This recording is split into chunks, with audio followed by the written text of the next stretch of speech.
وما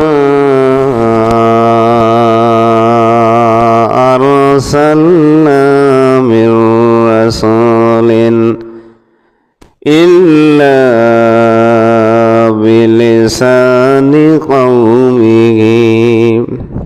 আল্লাহ পাক বলেন, আমি ভূপৃষ্ঠে পৃথিবীতে এমন কোন সম্প্রদায়ের কাছে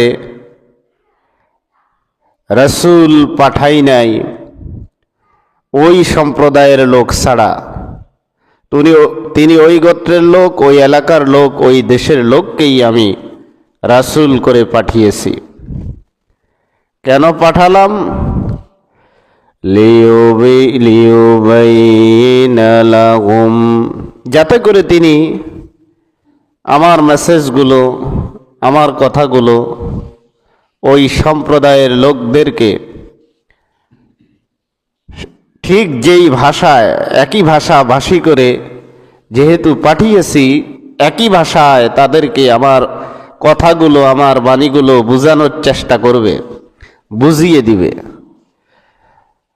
রাসূলের দায়িত্ব, নবীদের দায়িত্ব, সাহাবায়ে কেরামের দায়িত্ব, আইম্মায়ে মুজতাহিদিনের দায়িত্ব ছিল উম্মতকে কোরআন হাদিস থেকে বোঝানো।